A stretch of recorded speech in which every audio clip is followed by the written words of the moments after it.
맨 처음에 1등석에 있었다가 점점점 뒤로 후미로 가는 거죠. 얼어 죽을 수도 있고. 이 양반은 잘 살고 있습니까? 돌아가셨어요. 죄송합니다. 달러 패권과 트럼피즘은 같이 가는 현상인 거죠. 한국에 남는 전기로다가 비트코인 채굴 하면 1년 개씩 채굴합니다. 上有政策， 정부에는 정책이 있고 下有对策。 우리에게는 대책이 있다.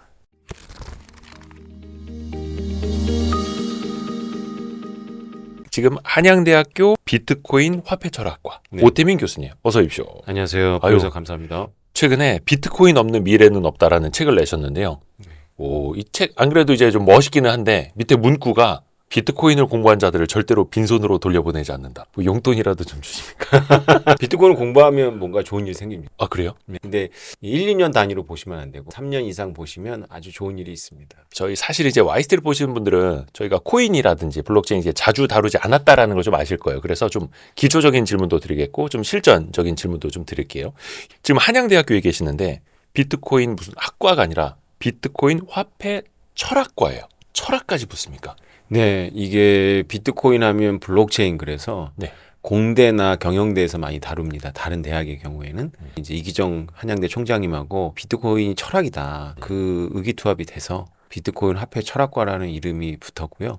실제로 인문대 안에 있습니다. 그리고 화폐 철학이라는 게 굉장히 심오하고 지정학도 있고 여러 가지 제도적인 것도 있지만 또 철학적인 부분이 굉장히 중요합니다. 화폐는. 그러니까 금융, 경제 네. 이쪽이 아니라 네. 오히려 인문대 쪽에 있는 거예요? 그렇습니다. 그러니까 사람들이 상당히 의아해하죠. 그냥 사회과학대라든가 경영대에 있으면 뭐 말이 된다 이렇게 생각하는데 아니, 비트코인을 왜 뭐 언어학, 철학, 문학하는 왜 인문대에 있지 이렇게 생각을 하실 수가 있어요. 이번에 저희 학과장이신 윤성호 교수님이 사토시를 찾아서라는 책을 내셨거든요. 오, 네. 저희 학과에서 이제 나온 첫 번째 학술 총서인데 사토시를 찾아서가 사토시가 비트코인을 만든 사토시 나카모토를 의미하는데 예. 그게 무슨 뭐 사토시를 찾는 미스터리 추적극이 아니고요. 그럼 재밌을 것 같은데. 그렇죠. 그런 걸 이제 넷플릭스에서 시리즈로 하면 재밌을 거고, 오. 그건 제가 아이디어가 있어요. 근데, 예, 그런데 그게 아니고 이제 사상적으로. 이게 40년 된 스토리거든요. 어떤 학문적 혹은 사상적 계파들이 비트코인을 만들 수 있는 여건과 철학을 제공했느냐, 이런 걸 이제 정리하신 책이죠. 추적이 아니라 네. 사상적으로 네. 쫓는다가 아니라 좇는다. 네, 네, 약간 맞습니다. 그런 느낌이네요. 이제 어떤 분들은 그렇게 반문하실 수도 있을 것 같아요. 그러니까 제 수준에서 질문을 드리자면 네. 그러면 이거를 화폐 철학까지 이제 우리가 공부를 하면 비트코인으로 더 부자 될 수 있나요? 비트코인은 최근에도 폭락을 했거든요. 예. 오랜만에 10만 달러가 깨졌는데, 이럴 때 철학적인 내용을 잘 모르시는 분들은 흔들리죠. 시세만 보는 사람. 그렇죠. 그래서 아마 이 열차에서 내리시는 경우가 많습니다. 근데 열차에서 내리면 좋은데 예. 열차는 떠나버려요. 그럼 이제 그 칸에는 못 타는 거예요. 그 칸에는 다시 못 탑니다. 저 밑에 칸에 다시 타야 돼요. 예. 설국열차처럼 저 자꾸 뒷칸으로 내렸다 탔다 하면 맨 처음에 1등석에 있었다가 점점점 뒤로 후미로 가는 거죠. 뭐 아예 안 탄다. 아예 안 타는 방법도 있죠. 대표님처럼. 근데 시간이 많이 지나면 이제 얼어 죽을 수도 있고. 저는 고백한 건데 2017년인가 18년인가 조금 이제 그때 막 스터디 해보자고 했다가 네. 그때 막 급등하다가 또 급락한 적이 뭐 있었거든요. 그렇죠. 급락했죠. 그때 다 정리를 그때 타고 계셨으면 지금 20배 이상 되는 거거든요. 아이고 단순히 시세 자본 차익뿐만이 아니라 그 네. 이상으로 공부를 해야 또 오래 홀딩할 수 있는 거고. 그럼요. 학과 지원율 같은 것도 어떻게 보면 이 코인의 시세 네. 하고도 좀 어떻게 이제 연관이 있습니까? 제가 다른 대학에서 경험한 바에 의하면요. 예. 그 블록체인과 관련한 과들은 그런 걸 진짜 탑니다. 그래서 만들 때는 대학에서 상승장에서 만드는데 과가 만들어지고 나서는 이제 폭락을 하거든요. 그러면 학생들이 안 오는 경우가 있죠. 근데 다행히도 저희 비트코인 학폐철학과는 예. 올해 두 번째 학생을 모집했는데 여전히 인기 있는 학과입니다. 그래서 대학원을 잘 안 오는데 인문대와 사회과학대학, 경영대 다 포함해서 아마 경쟁률이 가장 센 것으로 알고 있어요. 시황산업이다라는 표현들을 좀 하거든요. 증권방송도 그렇고 이제 경제 유튜브들도 그렇고. 근데 어쩔 수 없이 이거는 인간의 본성이니까 그렇죠. 올라갈 때 막 쏠리게 되고. 근데 또 이거는 이제 또 장기적으로 봐야 하는 거고요. 근데 이 책에도 이제 쓰시고 했는데 교수님이 비트코인 어떻게 보면 우리나라의 거의 전도사 격이시잖아요. 근데 그렇게 사라고 해도 절대 안 사는 사람들이 있다면서요. 네, 그럼요. 어떤 이유였을까요? 교수님을 못 믿는 겁니까? 제 주변에 그런 분들이 많이 있죠. 친척이라든가 친구들 꽤 많은데요. 처음에 정말 적극적으로 권했어요. 사촌 형 같은 경우에는 10년 만에 전화해가지고 한번 만나자. 돈 꿔달라는 줄 알고 되게 긴장하더라고요. 그래서 커피 사드리고 그리고 이제 제가 직접 그 당시 돈으로 한 10,000원어치 보내고 그게 지금 한 30만 원 될 거예요. 보내고 이거 가지고 있으라 그러고 그다음에 형 꼭 10개만 사 뭐 이렇게 얘기를 했고 그랬는데 안 샀죠. 안 사게 됩니다. 이해가 돼요. 왜냐하면 너무 이상한 자산이에요. 비트코인은. 처음에 접하기엔. 네, 그렇습니다. 아니 근데 이게 누군가가 그걸로 부자가 됐다라는 소식을 듣게 되면 그냥 앞뒤 안 가리고 사게 되잖아요. 그렇죠. 그게 문제인 거예요. 그래가지고 보통은 폭등장에서 많이 샀다가 폭락장에서 손해보고 파는 경우가 많죠. 교수님 욕하고. 그렇죠. 그렇지 않더라도 저희 주변 지인들은 2014, 15년도에 좀 샀어요. 제가 하도 난리를 치니까. 그때 한 50만 원에서 70만 원 사이에 샀는데 한 1년 반 동안 30만 원대였어요. 절반이 됐죠. 그러다가 그게 회복이 되니까 너무 신나가지고 300만 원대에 팔아버린 거죠. 근데 300만 원대에 팔았는데 바로 2,500만 원이 되는 걸 보니까 이제 굉장한 이제 박탈감을 느끼죠. 그런 분들은. 지극히 정상 범위에 있는 일반인들의 행동이잖아요. 5배, 10배 벌었으면은 팔아야죠. 왜냐면 또 떨어지기 전에 팔아야 되는, 물론 이거 지나봐야 합니다만, 그러니까 많은 사람들이 사실은 비트코인을 시세 차익, 자본 차익을 얻는 수단 정도로 생각하지 않나요? 그게 현실 아닌가요? 그렇죠. 그래서 공부를 하셔야 됩니다. 공부를 하라라는 말을 하는 데가 많아요. 사기를 하려고 하는 사람들도 다단계도 공부해라 뭐 이렇게 그 용어가 비슷하거든요. 모양 좋게. 그렇죠. 그런데 비트코인은 그럼에도 불구하고 공부하라는 말을 안 드릴 수가 없는 게요. 이게 국제 정치가 이 안에 다 들어있고 현대 금융 시스템이 다 들어있습니다. 그래서 비트코인은 그냥 어느 날 툭 튀어나온 게 아니고요. 현대 금융 시스템과 국제 정치에 대한 어떤 근본적인 고민 속에서 나온 거죠. 설사 그 발명자가 모든 걸 다 고민하지 않았더라도 지난 16년 동안 그런 고민들이 응축되면서 이렇게 성장한 것이거든요. 그래서 화폐 철학과 그렇죠. 라고도 이름을 붙이시고. 비트코인하고 대항마는 원화가 아니라 달러거든요. 달러는 세계 질서의 근간이에요. 달러가 만약에 세계 질서로서 흔들림이 없다면 예. 많은 비트코인 회의론자들이 생각했던 것처럼 비트코인이 그것이 기술적으로 무결하다고 하더라도 완벽하다고 하더라도 네. 미국이 가만 놔두지 않을 거다라는 말이 맞아요. 그런데 달러의 구조적인 흠결이 있거든요. 그리고 미국이 그것 때문에 지금 문제 속에 있고 그래서 미국이 비트코인과 함께 달러를 부축하려고 한다라는 발상을 좀 가져야 되는데 이게 10년 전에는 너무 이 말을 말하기가 어려웠어요. 이걸 말하면 사람들이 너무 음모론을 얘기한다든가 제가 정말 세상을 모르고 있다라고 되게 공부를 많이 하신 분들이 그렇게 봤는데 지금은 이제 이 말이 무슨 말인지 알죠. 네. 그러니까 미국이 자기 부채 문제라든가 이런 문제 때문에 비트코인 일부 그 부채 문제 해칭으로 삼으려고 하거든요. 비트코인과 무관하게 국제적인 어떤 그런 금융 질서를 공부를 하고 있었다면 이런 부분들에 대해서 좀 인식을 할 수가 있었던 건데 보통은 이런 공부를 안 하죠. 그러니까 저도 몇 년 전까지만 하더라도 저 미국이 18억에 눈 뜨고 있고 달러의 권위에 도전하는 비트코인을 가만두겠는가라는 생각을 했었는데 그렇죠. 지금 트럼프 행정부 들어서는 이 크립토 커런시의 중심 국가가 되겠다라고 하고 있고. And last year, I promised to make America the Bitcoin superpower of the world and the crypto capital of the planet. And we're taking historic action to deliver on that promise, as you know, around the table. Yesterday, I signed an executive order officially creating our strategic Bitcoin reserve. And this will be a virtual Fort Knox for digital gold to be housed within the United States Treasury. That's a big thing, Scott. 실제로 그를 법안이라든지 ETF 같은 걸로도 막 보여주고 있고. 그렇죠.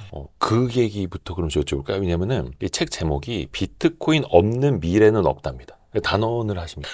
네. 이 책 제목은 제가 정한 건 아니고요. 아, 출판사? 제 제목은 되게 학술적이었는데 예. 출판사에서 이제 대중적인 거를 생각해서 정한 건데요. 원래 희망하셨던 제목은 비트코인은 놈이다 뭐 이런 거였습니다. 놈? 그러니까 나쁜 놈, 좋은 놈 할 때 놈이 아니고요. 네. NORM 규범이란 뜻입니다. 비트코인은 놈이다. 그래서 메타 규범이다. 비트코인은 이렇게 정하면 아무도 안 산다. 이게 낫네요.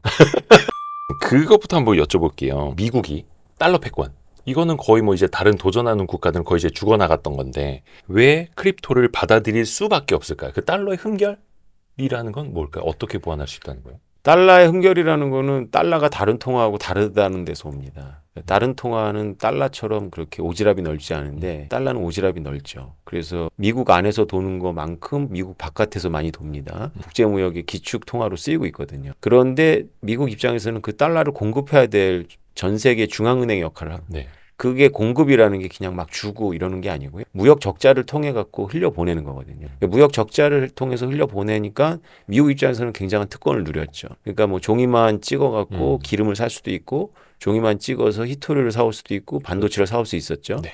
근데 기름이나 히토류는 미국에서 생산을 안 하거나 안 나는 거라서 상관이 없는데 반도체나 철강이나 자동차는 미국에 공장이 있었단 말이죠. 근데 그 공장들이 해외로 이전이 된 거죠. 쉽게 말하면 경쟁력을 잃어버린 겁니다. 네. 달러의 구조적 문제 때문에. 그러면서 미국의 해안지대, 그러니까 이 동부하고 서부를 빼놓은 내륙지대가 골병이 되기 시작합니다. 그 골병이 한 40년 된 거죠.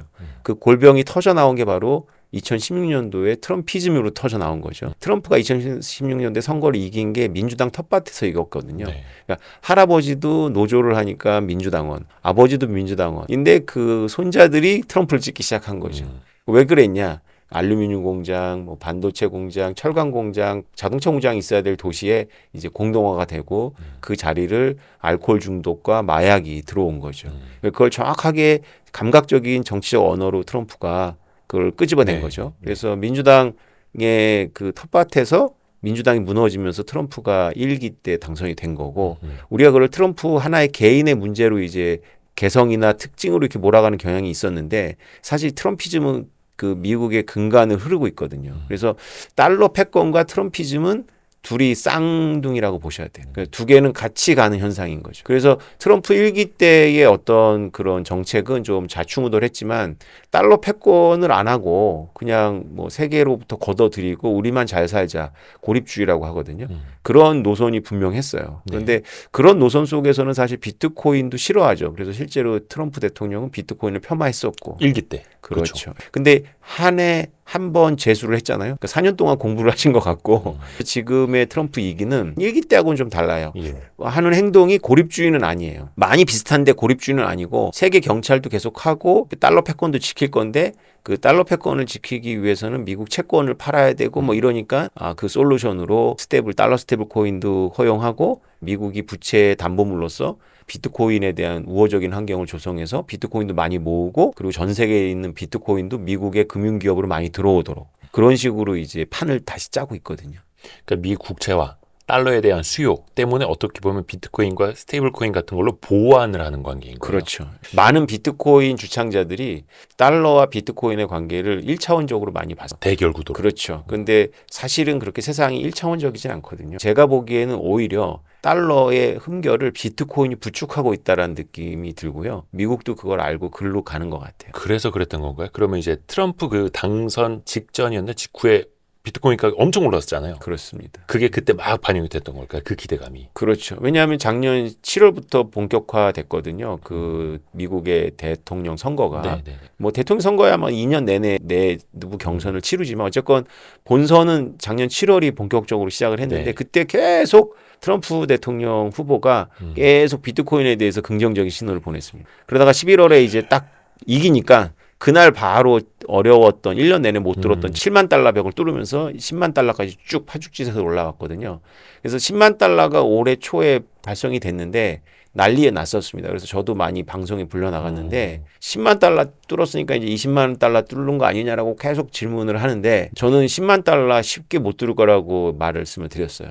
왜냐하면 다른 자산도 마찬가지지만 비트코인도 굶고 있는 초기 홀더들이 많거든요. 그들이 목표가 원래 30만 달러에서 정리하는 거였는데 말로는 30만 달러인데 10년을 기다렸거든요. 예. 그러니까 10만 달러에서 못 버티는 거예요. 그래서 1년 내내 지금 10만 달러를 테스트하는 이유가 구조적으로 10만 달러에서 옛날에 싸게 잡은 사람들이 많이 던지고 있어요. 저희가 11월 6일 목요일 오후에 녹화를 하고 있습니다만 최근에 이제 10만 달러 선 왔다 갔다 하고도 있고 그렇습니다. 여기가 뭔가 하나의 고지 같은 개념이에요? 그렇습니다. 왜냐하면 비트코인은 다른 자산처럼 네. 금하고 되게 비슷해요. 그러니까 다른 자산은 퍼도 있고 뭐 ROI도 밸류에이션, 있고도 있잖아요. 근데 비트코인하고 금은 그런 게 없습니다.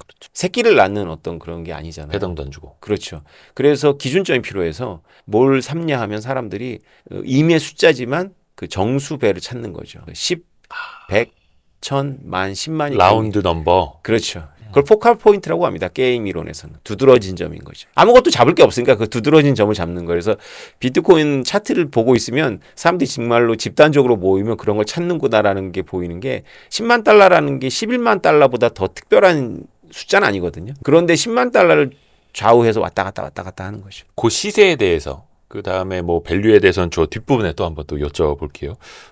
이런 질문이 지금 2025년 말쯤에 맞는지는 모르겠습니다만 한 번 더 던져볼게요. 그러니까 비트코인은 과연 이제 믿을만한가? 그 알고리즘에 대해서 어느 정도 검증은 됐다고는 합니다만 제가 여쭙는 차원은 이겁니다. 과연 비트코인이 금과 같은 안전자산인가 혹은 투기성 짙은 위험자산인가를 봐야 하는데 안전자산이라고 봤는데 뭐 나스닥이나 증시 떨어질 때 같이 떨어지기도 하고 근데 또 어떨 때는 이것도 보완하기도 해요. 이분법적으로 보면 좀 한계는 있겠습니다만 교수님은 어떻게 생각하세요? 안전자산이라는 게 우리가 통속적으로 쓰는 의미가 있고요. 또 포트폴리오 이론에서 쓰는 논리가 있습니다. 그래서 먼저 통속적으로 안전자산, 그야말로 안전하게 심리적으로도 붙잡아주고 안전한 다는 느낌을 주는 자산으로서 비트코인은 아직 멀었죠. 금은 뭐 역사가 너무 오래됐고 지금은 아니지만 옛날에는 이제 불과 몇 년 전만 해도 엔화가 안전자산의 중요한 축이었거든요. 그건 통속적으로 기자들이나 일반인들이 쓰는 안전자산이라는 개념이고요. 포트폴리오 이론에서 안전자산은 좀 다른 개념입니다. 그 다른 개념에서는 비트코인 안전자산이죠. 포트폴리오 이론에서 안전자산은 어떤 개념이냐면 위험에는 두 가지 종류가 있다라고 보고 있어요. 비체계적인 위험과 체계적인 위험. 비체계적인 위험은 그 기업의 특수한 경영적 환경, 특별한 여러 가지 회계 처리 방식의 문제나 이런 것 때문에 가격이 요동치는 거라서 네네. 이런 거는 포트폴리오로다가 이렇게 해칭이 가능합니다. 그런데 포트폴리오로다 해칭이 안 되는 게 체계적 위험이거든요. 체계적 위험은 뭐 천재지변, 시장 전체가 흔들리는 거, 전쟁 이런 게 체계적 위험인데 이 포트폴리오 이론에 따르면 체계적 위험을 해칭하려면 비상관 자산이 필요합니다. 비상관 자산이라는 거는 다른 자산하고 같이 안 움직이는 거거든요. 연관성이 좀 다른 거. 그렇죠. 예. 그거를 비상관 자산이라고 하면 삶이 너무 어려우니까 이거를 전체적인 포트폴리오를 안전하게 만들어준다 그래서 안전자산이라고 하는 겁니다. 금이 안전해서 안전자산이 아니라 금을 일부 담으면 자산 전체가 좀 더 안전해지기 때문에 안전자산이거든요. 그렇죠. 이런 의미에서는 비트코인이 매우 유력한 안전자산인데 비트코인을 안전자산이라고 하면 너무 받아들일 수가 없으니까 이 비상관 자산의 말을 옛날 말을 다시 끌어온 거죠. 학술적이지만 비트코인이 비상관 자산이라서 이 남의 돈을 투자하는 그러니까 쉽게 말해서 기관 투자자들이 일부를 담습니다. 비상관 자산 일부 담게 되어 있거든요. 그래서 지금 월가에서 계속 레포트가 나옵니다. 과거의 추세지만 비트코인이나 이더리움을 1% 넣었을 때, 3% 넣었을 때, 5% 넣었을 때 어떠냐? 그러면 훨씬 더 이 요리가 빛이 나는 거예요. 그러니까 포트폴리오 내에서 균형을 맞추기 위해서 어떤 것들 많이 떨어졌는데 얘가 덜 떨어지고 있으면 얘를 팔아서 얘를 더 살 수 있는 균형을 맞추기 위한. 네. 근데 사실 이제 따지고 보면요, 그 금값도 막 증시 폭락할 때 같이 떨어져요. 맞습니다. 예, 아예 안 떨어진 건 또 아니니까. 그러니까 어떤 의미에서 비상관 자산은 이상적인 거죠. 없습니다. 지구 외부에 화성 경제가 있으면 이제 화성의 채권이 비상관 자산이 되는데 지구 안에서 이걸 해야 되는 거니까 얘 다 같이 움직이죠. 그러면은 교수님은 이제 이 비트코인의 미래를 어디까지 보시는지 제가 몰라가지고 진짜로 화폐를 대체할 수도 있다라고 보세요. 점점 조금씩이라도 대체해 나갈 거라고 보고 있어요. 그게 한순간은 아니겠지만. 물론요. 10년 안에 굉장히 결정적인 상황이 올 거라고 보고 있어요. 또 10년 안에 100만 달러, 지금 10만 달러 선을 테스트하고 있는데 다음 단계가 100만 달러거든요. 100만 달러 이상은 좀 다른 차원의 논의고요. 100만 달러까지는 충분히 진입이 가능하다라고 보는 이유가 그 기관들이 비트코인 총 발행량의 20-30%를 확보하려면 그 가격이 아마 100만 달러가 될 거라고 보고 있는 겁니다. 이게 지금 오르기 전에 금시총이 비트코인이 100만 달러가 되면 달성하는데 금이 너무 올라버려갖고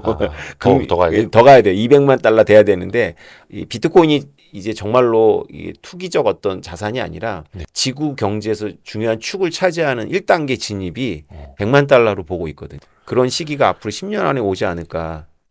지금이 10만 달러잖아요. 10만 달러입니다.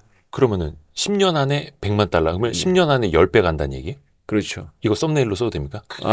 제가 되게 보수적으로 얘기 드린 거예요. 예. 10년 안에 10배가 보수적인. 예, 기간이 보수적인 거죠. 비트코인은 원래 1, 10, 100, 1000만, 10만 상용 로그 스케일로다가 올라오거든요. 그러니까 비트코인한테 2,000달러라든가 2만 달러라든가 20만 달러는 별 의미 없어요. 10만 달러에서 굉장히 고생하잖아요. 다음 단계가 바로 100만 달러입니다. 10만, 20만, 30만이 아니라 예. 퀀텀 점프 하듯이요? 그렇습니다. 그러니까 로그 함수를 그려보면 굉장히 깨끗한 직선으로 나와요. 근데 그게 전 세계 모든 참여자들이 이거를 이제 매매를 하면서 시세가 형성이 되는 거잖아요. 그렇습니다. 그 사람들이 로그 함수 그려놓고 야 여기서부터 그 다음 거래는 여기 이렇게 하진 않잖아요. 그렇지 않죠. 그러니까 10년이라는 시간이 필요한 건데. 그렇죠. 그러니까 이게 점점 덩치가 커질수록 느려지기도 하고요. 변수가 생기는 게 기관들이 들어와서 기관들이 이걸 좀 약간 둔화시키는 경향이 있습니다. 그러니까 사람들, 개인들하고 기관들은 좀 다르게 움직이더라고요. 그래서 원래 지금 기관들이 들어오지 않았으면 이 가격보다 높을 가능성이 높아요. 왜냐하면 4차 반감기 이후기 때문에 높았다가 이제 푹 꺼지죠. 싱크홀처럼 꺼져버립니다. 개인들만 있다면. 근데 이번에 조정하는 걸 보시면서 저도 느꼈는데요.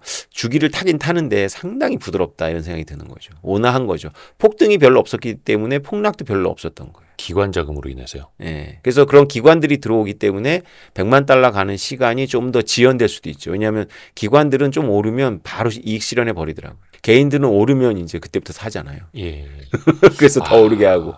그러니까 어떻게 보면 이제 뭐 비트코인 공매도도 생기고 하면서 그렇습니다. 네. 그러면은 뭐 진폭이라고 해야 될까? 변동성은 좀 예전보다는 더 둔화된. 엄청 둔화됐습니다. 변동성이. 제가 비트코인을 발견한 11년 전에는 이런 변동성이 아니었어요. 굉장히 진짜 야생마를 탄다. 로데오라고 생각하시면 됩니다. 로데오. 거래도 별로 없었을 테니까. 지금처럼은. 그럼요, 아니었겠죠. 그럼요. 예, 거래량도 적고 하니까 팍 올라갔다 팍 내려갔다 하는 게 여러 번 있어요. 그렇죠. 그러니까 또 많은 사람들이 이미 팔았을 수도 있고. 그렇습니다. 이 가격 전망을 위해서 좀 더 빌드업을 해보겠습니다. 비트코인은 스테이블 코인이 나오면 물론 이제 미국에서 나왔습니다. 여러 개가 있습니다만 영향은 안 받습니까? 비트코인하고 스테이블코인 관계는 경쟁 관계가 아니고요. 굉장히 중요한 서로 보완하는 관계입니다. 이것도 보완 관계예요? 네, 처음부터 그렇게 만들어졌고요. 앞으로도 그렇게 가능성이 높습니다. 비트코인이 가격이 불안정하잖아요. 비트코인의 불안정한 가격을 보완하기 위해서 나온 게 스테이블코인이거든요. 여러 시도가 있었습니다. 그러니까 달러랑 패깅해갖고 보장해주는 형이 있고요. 지금 그것만 남았지만 우리가 루나 테라 사태처럼 테라 사태. 알고리즘으로 스테이블을 해주겠다라고 하는 알고리즘 형도 있었고요. 달러가 아니라 여러 가지 비트코인을 포함해서 금을 담아갖고 평균적인 가격을 스테이블하게 하겠다라고 했던 리브라라는 시도도 있었고 자산 종합형 스테이블 코인도 있는데요. 지금 미국에서 합법적으로 인정한 건 이제 달러랑 무조건 1대1로 연결된 네. 달러 패깅형 스테이블 코인만 이제 법안으로 인정이 됐죠. 네. 그게 이제 왜 유행을 했냐면 중국에서 비트코인 거래소를 금지했어요.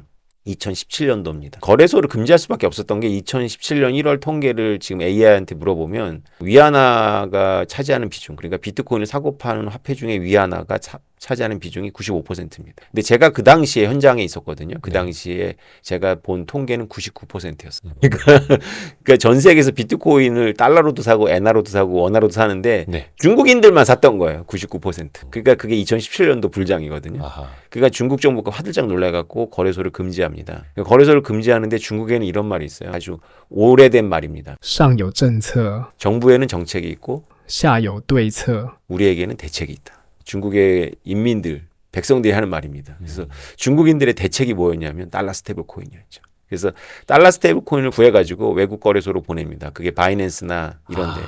거기서 이제 거래를 하는 거죠. 왜냐하면 은행하고 연결이 안 시켜주니까 비트코인의 국경을 무시하는 속성이 필요했던 거예요. 달러에. 근데 그게 중국인들의 손에 들어가니까 중국인들이 그걸 너무 좋아했던 거죠. 그러니까 스테이블 코인이라는 게 사실은 어떻게 보면 거래 유용성이 더 큰 거라면서요. 그러니까 비트코인으로는 거래하기는 좀 쉽지 않고 그럼요. 상거래 쓰기는 또 어렵고 어렵죠. 하니까 예, 예. 그러면은 그 스테이블 코인으로 인해서 비트코인을 구입할 수 있는 그렇죠. 수요가 더 커진다는 거예요? 여태까지는 그랬는데 지금은 다른 이유로 또 이 둘이 연결이 돼요. 비트코인은 중요한 담보물입니다. 이 메타버스, 그러니까 이 네. 현실 세계가 아니라 온라인 세계에서. 근데 비트코인이 담보물인 건 좋은데 이거를 이제 유동화시킬 수 있는 현찰이 없었던 거예요. 그 달러 스테이블 코인이 그 역할을 하는 거죠. 그래서 우리가 스마트 콘트랙이나 디파이란 말을 쓰면 많이 들어보셨을 텐데 이게 뭐냐면은 은행이나 이렇게 중앙에 누가 보장해 주는 게 아니라 프로그램 상에서 금융이 일어나는 거라고 보시면 되거든요. 프로그램이지만 담보는 필요하니까 비트코인을 걸어놓고 은행하고 연결되면 이제 디파이가 아니니까 은행하고 연결되지 않은 이제 달러가 필요한 거니까 그게 달러 스테이블 코인이죠. 이 두 개가 서로 이렇게 쉽게 말하면 레포 금융이 일어납니다. 그래서 국채를 가지고 레포를 만드는 게 아니라 메타버스에서는 비트코인을 담보로 레포를 해서 회전 레버리지 투자를 하는 거죠. 막. 서로 담보가 되어 주기도 하고 이것에 대한 수요가 되어 주기도 네, 하고 그렇죠. 그럼 시장도 같이 커가는 거예요. 그렇죠. 그래서 이제 비트코이너들이 생각했던 10년 전에 생각했던 이제 비트코인이 근간이 된 그런 금융의 거대한 산업이 뜨는 거죠. 그게 메타버스에서 뜰 가능성이 굉장히 높습니다. 그러면 그 스테이블 코인 시장이 더 커질수록 비트코인도 가격이 오를 가능성이 높다 이렇게 생각을 해도 돼요. 당연하죠. 신기합니다. 그래서 사람을 배워야 됩니다, 여러분. 비트코인 없는 미래는 없다.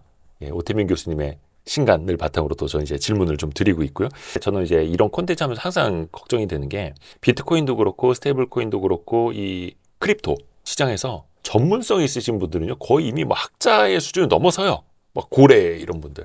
근데 모르는 사람들 아예 모르고 아예 거래도 안 해본 사람들도 많고 해서 근데 교수님은 누구나 이걸 또 이제는 갖고 있어야 한다? 이렇게 또 말씀을 하시잖아요. 달러 스테이블 코인 같은 경우에는 우리가 거부한다 그래가지고 이게 우리 눈앞에서 사라지지 않습니다. 최근에는 제가 은행에서 많이 불러서 가서 이모님들한테 설명을 드리는데요. 달러 스테이블 코인을 한국에서 막았을 때 어떤 일이 벌어진지 생각해 보면 달러 스테이블 코인이 왜 우리의 생활에 들어와 있는지를 알 수 있어요. 이게 사실 통화 주권을 지금 정치권에서 얘기하고 있다면 당장 업비트나 이런 데서 테더라고 하는 달러 스테이블 코인을 상장 폐지시켜야 됩니다. 그러면 이제 중국 꼴이 나는 거예요. 그러면 우리나라 국민들도 해외 네트워크가 다 있기 때문에 어떤 형태로가 이제 달러 스테이블 코인을 구합니다. 그러면 정부가 보이지 않는 지하에서 이 달러가 엄청나게 빠르게 회전이 될 거예요. 왜냐하면 여기 와 있는 한국에서 일하는 외국인 노동자들은 당연히 달러 스테이블 코인을 달라고 하죠. 지금 그러면 우리나라 사람들이 업비트나 빗썸 이런 데서 USDT, USDC를 살 수가 있어요? 살 수 있습니다. 맘만 먹으면. 네, 그럼 당연히 거래도 하고. 그렇습니다. 물론 이제 우리나라 법상으로 급여는 원화로 이렇게 줘야 된다고 하는데 화폐로 법정 화폐로 줘야 된다고 하는데 근데 또 이제 저도 들어보면 외국인 노동자들이 테더 같은 걸로 달라 한다 하더라고요. 당연하죠. 그 송금할 때 수수료 싸고 하니까. 네, 그렇죠. 송금 문제가 없어서 테더로 달라고 합니다. 그럼 또 이제 사장님들은 안 돼, 우리 비용 처리해야 돼 이러면서 원화로 줄 수도 있고. 비트코인은 최대 채굴량이 2,100만 개 네, 맞습니다. 고정이 돼 있다고 하죠. 네, 네. 이건 당연히 이제 변할 수도 없는 거고. 그렇죠. 지금 뭐 한 얼마나 채굴이 됐을까? 뭐 2만간 2천만 개 넘을 거예요. 어디에 딱 공시가 됩니까? 찾으면 AI가 알려줍니다. 그러면 그 채굴에 따른 생산성은 갈수록 높아지는 거예요? 떨어지는 거예요? 채굴 생산성은 떨어지겠죠. 그게 반감기라고 합니다. 그러니까 채굴자들이 점점점 채굴하기 어렵게 프로그램이 되어 있고 그러니까 2,100만 개에 다 도달하는 시기는 100년 남았습니다. 100년. 나머지 100만 개 때문에요? 네, 그런데 이제 나머지 100만 개 90%는 20년 안에 또 다 채굴이 되고요. 또 나머지의 또 90%는 또 20년 안에 채굴이 되고 이런 식의 이제 숫자인 거죠. 사토시 나카모토가 똑똑하네요. 우리가 고등학교 때 배웠던 등비 수열로 가는 겁니다. 근데 이게 채산성이라는 건 현재 가격하고도 이제 연동이 되잖아요. 그럼 비트코인 하나가 $10,000이던 시절이랑 10만 달러일 때랑 나중에 또 시간이 가면은 아까 뭐 10년 안에 100만 달러 또 보신다고 했는데 그러면 채산성이 나쁘지는 않은 거 아니에요? 계속 가격이 그렇죠. 올라가면? 그러니까 채굴자들이 얻는 비트코인은 점점 줄어드는데 채굴자들의 수익은 일정하거나 늘어나게 설계가 되어 있는 거죠. 가격이 오르니까. 그럼 채굴하는 사람들도 열심히 할 동력이 또 생기는 거네요. 그렇죠. 요즘에 그 옛날에 그 채굴장으로 만들어놨던 데를 이제는 다 뭐 AI 네오 클라우드 센터로 바꾼다면서요. 아주 재밌는 현상인데요. 이거에 대해서는 논문도 있고 했었습니다. 2년 전에 저도 읽었는데 AI 센터하고 비트코인 채굴장하고는 서로 상호적인 관계입니다. 크립토 채굴장을 하다가 아르바이트로 크립토 가격이 떨어지면 AI 데이터 센터를 하기도 합니다. 그게 같은 프로그램으로 할 수 있는 같은 컴퓨터로 하는 건 아닌데요. AI 데이터 센터도 열이 많이 나요. 그리고 전기가 많이 필요하고.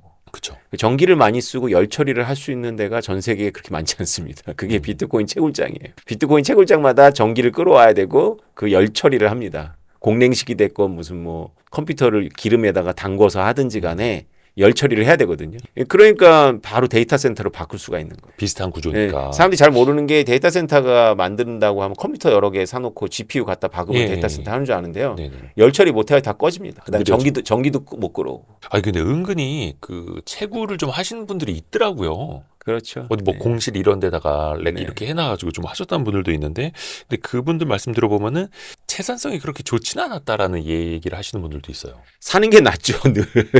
뭐 전기요금이라든지. 예, 그렇습니다. 어디서 체한성이 낮냐면은 그러니까 한국전력이 주관해서 하면 체한성이 아주 좋을 거예요. 왜냐면 한국전력은 남는 전기가 있거든요. 그렇죠. 그러니까 남는 전기로 하면 됩니다. 근데 우리 같이 소비자 전력을 끌어오면 이제 체한성이 거의 안 맞죠. 한국전력 좀 강의를 한번 나가시죠. 강의. 했었습니다. 올해 초에 한국전력 산하의 전력 거래소 나주에 있는데 저를 불러갖고 거기서 저를 왜 불렀어? 제가 뭘 주장하는지 아시죠? 그랬더니 아씨 웃으면 다 알고 주장 부른 거예요. 그래서 그 저를 통해서 이제 한번 얘기를 하자는 건데 그분들이 알려주시더라고요. 한국에 남는 전기로다가 비트코인 채굴하면 1년에 2만 개씩 채굴합니다.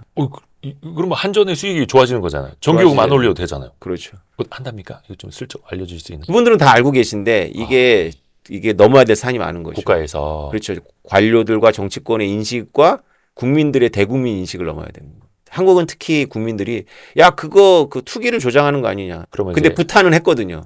부탄은 거의 전력회사가 해요? 아, 공기업이? 부탄은 국가에서 왕자님이 하셨어요. 그래가지고 부탄이 히말라야에서 물이 계속 떨어지니까 전기 버리잖아요. 예, 수력으로. 그런데 이제 그 남는 전기가 네팔도 있고 부탄도 있어요. 근데 네팔은 그거를 그냥 흘려 보냈고요. 그래서 네팔은 지금 국가가 말이 아니잖아요. 그거 막 시위도 많이 일어나고. 그렇죠. 예. 장관들 막 맞고 그러잖아요. 근데 부탄에는 왕자님이 똑똑하신 옥스퍼드 출신 왕자님이 몰래 인도로부터 채굴기를 들여와갖고 모았는데 그게 14,000개까지 모으셨어요. 그런데 14,000개가 어느 정도 규모냐면 미국, 중국, 영국 다음입니다. 그래서 부탄 GDP의 30%. 그래서 그걸 1,000개씩 파세요. 정부에서 1,000개씩 팔아가지고 뭐하냐. 공무원들 월급을 2배로 올려주셨어요. 왜냐하면 부탄도 이제 공무원들이 인재들이다 보니까 다른 나라로 많이 도망을 간대요. 그래서 두뇌 유출이 일어나니까 임금을 높여줘야 되는데 재원이 없었는데 코인으로 히말라야 전기로 채굴 해서 깨어있는 나라네요. 그렇죠. 그 부탄 사례를 우리나라 제가 많이 만나고 있는데 우리나라 뭐 오세훈 서울시장님을 비롯해 갖고 다 알고 계세요. 다 알고 계신데 이거를 이제 누가 먼저 이거를 깨고 하기가. 주장하냐의 그런 건데 눈치들 보고 있는 것 같아요. 제가 보니까. 아니 근데 이게 이제 화폐 철학과 교수님이시기도 한데 이걸 당연히 그냥 뭐 시세 차익 뭐 사고 팔고 매매에 대해서 이게 아니라 국가의 부하고도 직결이 될 수 있는 거잖아요. 그렇죠. 한국전력 빨리 그 사업상 정관 그 사업 목적에다가 한 줄 추가해야겠네요. 비트코인 채굴업. 그러니까 우리나라 한국전력이 그 기간 산업이잖아요. 전력은. 그래서 전력은 평균 수에 맞추면 큰일 납니다. 그래서 전력 산업은 할로윈데이하고 크리스마스 날을 위해서 하는 파인 레스토랑과 비슷해요. 1년에 2번 사람들 줄 안 쓰게 하기 위해서 종업원을 뽑거나 레스토랑 규모를 만들어 놓으면 할로윈데이하고 크리스마스 이브에는 좋겠지만 평상시에는 어떻게 될까요?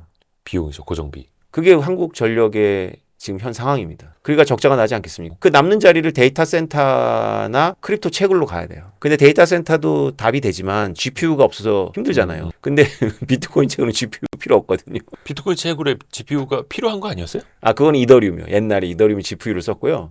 비트코인은 IC이라 그래가지고 삼성 반도체가 얼마든지 찍어내는 거 가지고 해요. 와 그래요? 사실 이거는 약간 여담인데 예. 그 오늘날의 엔비디아를 키운 것도 크립토고요. 오늘날의 삼성전자가 이렇게 반도체 산업을 굳건하게 유지하게 해준 것도 크립토예요. 엔비디아가 네. 게임 그 다음에 코인 채굴로 인해서 이제 그렇죠. 떡상했던 거는 많이 알려져 있는데 삼성전자까지 그 수에 삼성이 애플의 공급자였거든요. 근데 애플이 이제 칸막이가 없다 그래가지고 삼성도 갤럭시가 있고 애플도 있으니까 삼성에 칸막이가 없다 그래갖고 삼성을 끊어버립니다. TSMC로 옮기는데요. 삼성 내부에서 이 빈 수요를 어떻게 찾지 했는데 그 찾은 수요가 바로 비트코인의 IC 채굴기였습니다. 근데 삼성이 그 비트코인 채굴에다가 반도체 팔아먹는다는 얘기를 하는 게 너무 창피하니까 이걸 쉬쉬하면서 열심히 영업을 해서 한 거죠.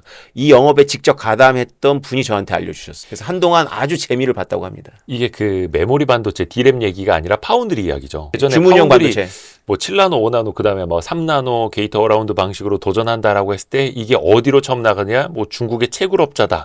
근데 이게 출하식만 하고 이게 어디로 나간다라는 거 살짝 좀 잘 이야기를 안 하려고 그랬죠, 삼성이. 그게 비트마인입니다. 그게 비트마인이고 비트마인이 비트코인 채굴기 아식을 생산했고요. 삼성 반도체로. 지금 그 비트마인이 또 무리로 올라왔어요. 그게 또 이제 그 할핀이나 톱니 같은 사람들이 인해 가지고 예. 이더리움 트레저리 회사로 바뀌었죠. 이더리움을 많이 보유한 회사로 바뀌었습니다. 그러니까 트레저리 회사라는 거는 회사 자본으로 예. 그런 코인류를 많이 이제 사서 모으는 회사들. 그렇죠. 예, 예. 근데 삼성도 그런 거를 직접 했었으면. 쉬쉬하면서 했다 그러더라고요. 국내 여론 때문에. 근데 이거는 뭐 부탄은 뭐 하나의 사례는 되겠습니다만 우리도 어떻게 보면은 인프라가 있다면 남는 뭔가가 있다면 아 그냥 끔찍하다. 그냥 석탄은 환경 문제 때문에 빼고 예. 문재인 정부 때 많이 깔아놓은 태양광. 그다음에 풍력 이런 거 출력 제한하지 않고 그걸로만 해도 나주 분들에 의하면 2만 개랍니다 1년에. 비공식이니까 저한테 말한 거를 그분들이 확인을 안 해주실 거예요. 근데 저는 그렇게 들었는데 그분들이 저한테 뭐 레포트를 낸 것도 아니라서 제가 이렇게 몰아붙이면 이제 국회에서 부르면은 부정하시겠지만 저는 들었습니다. 아니 그런 건 아이디어는 계속 공부해 놔야죠. 2만 개면 얼마입니까? 2만 개면? 또 하나 아까 그 제가 이제 비트코인의 어떤 안정성에 대해서도 질문 잠깐 드렸습니다만 그 사토시 나카모토가 어느 날 갑자기 짜잔 하고 나타난다 혹은 밝혀지면 비트코인이 이게 흔들릴 수도 있는 거예요? 폭락할걸요? 왜 그럴까요? 이 세금 문제 때문에 그렇습니다. 예? 사토시 나카모토가 110만 개의 비트코인 갖고 있거든요. 2016년도에 크롤라이트라는 사람이 호주 분인데 이분이 자기가 사토시 나카모토라고 BBC에 나와가지고 선언을 했어요. Some people will believe, some people won't. And to tell you the truth, I don't really care. But you can say, hand on heart to me, I am Satoshi Nakamoto. I was the main part of it. Other people helped me. I don't want money, I don't want fame, I don't want adoration. I just want to be left alone. Wouldn't you be proud to be known as Satoshi Nakamoto? Yeah, but that doesn't mean I have to bounce around in front of TV cameras. 그때 제일 먼저 움직인 국가기관이 호주의 국세청입니다. 그래서 크랙 라이트의 집을 압수수색하고 했죠. 왜냐하면 국가로서는 이 세금을 해결해야 돼요. 너무 거대한 부기 때문에. 110만 개의 비트코인을 갖고 있는 사람이라면 그렇죠. 아니 근데 그 사람이 뭐 양도에서 양도소득이 발생한 것도 아닐 테고 그렇죠. 무슨 뭐 어디 뭐 종부세처럼 보유세에 있는 것도 아니잖아요. 그거는 모르는 문제. 국가는 할 수 있죠. 그리고 국가마다 세금 방식이 여러 가지가 있기 때문에 여러 가지 탐색을 할 수가 있죠. 만약에 극단적으로 사토시 나카모토가 한국 사람이다 라고 하면 어떻게 되는 거예요? 우리나라 국부가 갑자기 증가하는 거지. 한국이 뭐 채권을 찍어내도 될걸요? 그러면. 아니 근데 뭐 나라에서 거둘 수 있는 세금은 없지 않아요? 아직 우리나라는 그 코인 과세 시작이 안 됐잖아요. 안 됐죠. 예. 우리나라에서는 아마 상속세로 많이 가져갈 수 있을 거예요. 왜냐하면 사토시 나카모토가 죽었다면 그 가족에게 상속이 되잖아요. 절반 이상 뺏을 수 있을 거예요. 그러니까 그 코인에 대한 양도 차익에 대해서 과세는 못하지만 아직은 예. 상속이 되면 상속세를 받을 수 있게 그럼 거의 50% 아닙니까? 최고세율이. 그렇죠. 사토시 나카모토가 누군지는 알 수 없는 거죠. 우리는 대충 짐작합니다. 짐작을 한다고요? 예. 누구인지? 왜냐하면 뭐 초전도체랑 비슷한 거예요. 초전도체를 연구하고 있는 연구자들이 많지 않잖아요. 전 세계 랩이라고 하죠. 그래서 어디서 딱 논문이 발표하면 서로 다 알지 않습니까? 네. 이것도 이게 혼자 어떻게 딱 게시를 받아 딱 내놓은 게 아니고 이 비슷한 기술들이 경쟁을 20-30년 동안 하다가 브레이크트루를 딱 비트코인이 한 거거든요. 그러니까 전 세계의 그거를 연구했던 사람들은 대충 눈치를 챈 거죠. 누구의 지문이, 학문에도 지문이 있거든요. 이 기술의 지문이 누구 건지는 알죠. 근데 워낙에 민감한 이슈라서 서로 실시해주고 보호해주는 거지만 그동안에 하도 많은 사기꾼들이 자기가 사토시 나카모토라고 했기 때문에 네네네. 아, 이 사람이야 라고 거의 지정을 했죠. 그게 할핀이라는 미국의 개발자입니다. 할피니? 예, 이 양반은 잘 살고 있습니까? 돌아가셨어요. 죄송합니다. 진짜 몰라서 여쭤봤습니다. 2014년도에 루게릭병으로다가 돌아가셨어요. 비트코인은 2009년도 1월 9일에 오픈하거든요. 자기가 평생 수건했던 발명품을 세상에 선보인 게 2009년 1월인데 그해 9월에 루게릭병 진단을 받아요. 할핀이. 그래서 시한부 인생을 그래서 이분이 자기가 시한부라는 걸 알고 있었다라고 하면 이 미스터리가 다 풀려요. 사토시 나카모토가 이상하거든요. 이렇게 거대한 발명을 했으면 자기의 이름을 남기든지 해야 되는데 이름 대신에 돈을 선택하고 그 사람 사토시 나카모토를 거의 숭배하는 사람들이 많아요. 예. 그런 사람들이 사토시 나카모토가 돈을 선택했다는 말을 싫어합니다. 근데 명백하게 돈을 선택한 거거든요. 돈을 선택하지 않을 수 있었죠. 110만 개 비트코인을 소각하고 사라지면 되는데 가지고 사라졌어요. 아니 근데 그 안 팔았다면서요? 안 판 건 중요한 게 아니죠. 가지고 있다는 게 중요한 겁니다. 아니 근데 이게 갖고 있지만 누구한테 지금 상속이 된 것도 아니고 왜 사람들이 그 사토시라고 추정되는 그 무슨 지갑을 계속 추적한다면서요? 그렇죠. 110만 개 그대로 있다고. 아니요. 아니? 그건 잘못 알려진 겁니다. 사토시 이어로라고 해요. 사토시 시절에 그래서 지갑이라고 하지 그게 딱 사토시 거라고 말할 수는 없어요. 왜냐하면 초기에는 거의 하나의 컴퓨터가 최고를 했다라고 추정을 하는 거거든요. 그래서 그 하나의 컴퓨터에서 나오는 지문값을 추정하는데 네. 다른 컴퓨터도 가끔씩 최고를 했어요. 다른 컴퓨터들도. 예, 예. 그런데 그 시절에 매물이 안 나오는 게 아니라 계속 나오고 있어요. 그래서 사토시 시절에 채굴 비트코인이 움직이면 가격이 떨어져요. 그러니까 공식적으로 사토시 지갑 110만 개 여기는 있지만 네. 그때 비슷한 시기에 채굴을 다른 컴퓨터로 해놨던 것들은 좀 팔았다. 그렇죠. 이거 추정이에요? 다 추정입니다. 이거. 그래서 사토시를 좋아하는 분들이나 이걸 비트코인에 이거를 보는 분들은 이게 워낙에 사토시 문제가 아킬레스건이기 때문에 사토시 시절에 비트코인이 움직이면은 이렇게 변명을 하죠. 사토시 건 아니다 이렇게 변명을 하고 하지만 그걸 왜 갖고 사라졌겠어요? 죽음을 앞둔 가장의 결단이라고 보면 이해가 되죠. 그래서 저는 사토시 가족, 할핀이 가족들이 팔고 있다라고 봐요. 많이는 아니고 조금씩. 아 할피니의 가족들이. 네. 그럼 또 막 사람들이 막 할피니 가족들도 막 이게 어디 사는지 막 찾아보고 할 거 아니에요. 근데 할핀이 가족들이 110만 개를 안 갖고 있죠. 아, 그 110만 개는 그냥 뭔가 박물관에 있는 거 같은 거예요? 어딘가에 있는데 아빠가 사토시 나카모토예요. 네. 대표님 아빠가. 아 좋겠다. 그런데 아 저는 우리 아버지를 더 좋아합니다. 어느 날 불현듯 이메일을 열면 와 있는 거죠. 비트코인이. 조금씩. 비정기적으로 이메일로 전달되도록 다 프로그램을 짜놨을 거라고 보고 있어요. 혹시 똑똑한 사람들. 그렇게 해야지 가족을 보호할 거예요. 왜냐하면 데리고 가서 물고문하면 나온다 그러면 물고문을 할 거예요. 너무나 거부기 때문에. 근데 그런 식으로 가족들한테도 비정기적으로다가 이메일로 전달되도록 해놨을 거예요. 근데 그 코인이 어디로 이동하는지는 이 블록체인 기술로 뭐 다 보인다고 보입니다. 하잖아요? 예, 아까 근데 그 맘먹은 이메일이 이동하는 건 안 보이죠. 이메일은 그 기밀키를 이동시키는 거예요. 비트코인을 옮기는 게 아니고요. 자기 아들한테 자기가 죽고 나 30년 동안 비정기적으로 조금씩 나누는 그 비밀키가 전달되도록 메일을 짜놓은 거죠. 야, 신기하다. 이거 무슨 뭐 영화 얘기 같네요. 할피니 자체가 영화입니다. 그래서 제가 넷플릭스에 그거를 제공할 내용은 제가 갖고 있고 사상적으로 사토시를 찾아서라는 책은 우리 윤승호 교수님이 쓰셨고 실질적으로 할피니를 딱 주인공으로 해가지고 사토시를 찾아서라고 하는 거는 여러 전 세계 몇 명이 쓸 수 있는데 저도 쓸 수 있어요. 저도 한때 이거에 빠져가지고 엄청 들여다봤거든요. 와. 대한민국에서 할피니가 사토시다라고 외치고 처음으로 글을 남긴 사람이 접니다. 딱 확정을 해버렸죠. 크랙 라이트라는 사기꾼이 설치는 게 너무 짜증이 나고. 근데 2014년에 돌아가셨고 네. 어떻게 보면 굉장히 이제 상징적으로 남는 거네요. 이분이 근데 냉동인간 상태예요. 잠깐만 이게 무슨 얘기가 들을수록 무슨 신기한 게 계속 나오네요. 그렇죠. 그 다 알려진 사실이에요? 다 알려진 사실입니다. 그 윤성호 교수님이 쓴 사토시를 찾아서 보면 이 할피니가 있었던 그룹 엑스트로피안이라고 하거든요. 예. 엑스트로피라는 말 자체를 아시겠지만 엔트로피의 반대입니다. 기술 숭배주의자라고 볼 수 있을까요? 이 사람들이 1990년도 이전부터 영생, 그러니까 과학을 통한 영생, 우주인, 그 다음에 AI, 그때 이미 AI를 가지고 서로 농담을 하고 글을 쓰고 서로 교류를 합니다. 그 다음에 크립토 커런시. 이거를 우리가 알기 전에 20, 30년부터 이 사람들이 엑스트로피안들이 서로 글을 쓰고 기고하고 이런 문인들이에요, 문인들. 선구자들이네. 그렇죠. 그래서 황당한 것도 많아요. 그러니까 황당한 것들 중에 하나가 뭐냐면은 냉동인간. 근데 실제로 본인이 냉동된 냉동인간 상태. 예. 냉동이 별게 아니고 그 약간 사기꾼 같은데 그 어디 연구소가 있어요. 그래서 냉동을 시키면 세포가 다 터져버릴 거 아니에요. 물하고 이렇게 해서 피를 순간적으로 쫙 뽑아버리고 이제 세포만 냉동을 시키고 피는 따로 보관하는 기술이거든요. 혹시 그러면 그분이 어디 누워 계시는지도 알려져 있어요?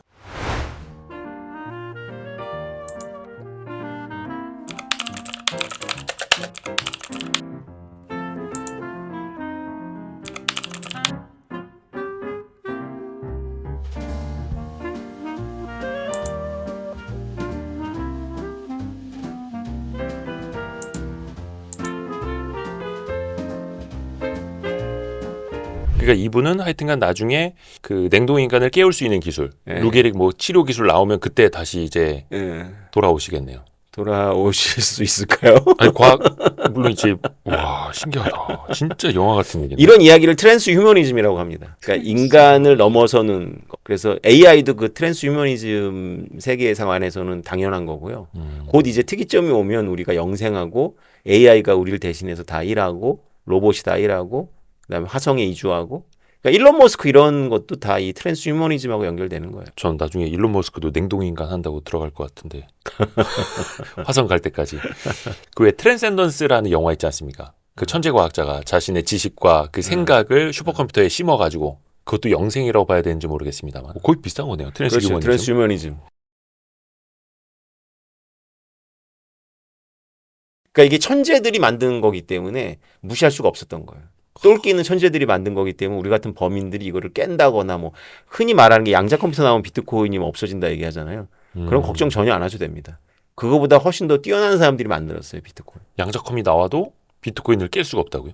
아니 뭐 부분적으로 훼손을 시킬 수 있는데 비트코인도 변할 수 있습니다. 비트코인이 잘 안 변하지만 변할 수 있도록 만들어놨어요. 그렇게 만들어진 그 비트코인을 보다가 그러면 다른 그 알트코인들 막 설계돼서 나오는 거 보면은 되게 그런 귀엽겠네요. 아니죠. 알트코인은 아니에요. 그걸 또- 비트코인의 어떤 부분들을 또 보완하거나 보완했다고 주장하거나 하는데요. 비트코인은 투박합니다. 알트코인에 비해서는. 오히려. 네, 투박하기 때문에 비트코인이 강한 거예요. 그러니까 이렇게 생각하시면 돼요. 비트코인은 도로가 없고 주유소도 없는데 달릴 수 있도록 만든 거대한 찝차라고 생각하시면 돼요. 울퉁불퉁한 자갈길을 다니는데 주유소도 없어요. 그러면 일단 엄청 덩치가 커야 되고 기름 많이 담아야 되잖아요. 그래야지 갈 수 있잖아요. 목적지까지. 근데 이제 도로가 얘 때문에 개발이 되면 주유소도 생기고 포장도 되니까 이게 맞는 말인지 모르지만 얍쌀한 어떤 그런 스포츠카 뭐 이런 게 바닥에 딱 붙어가지고 다니는 거 막 안전턱도 못 넘는 애들 있잖아요.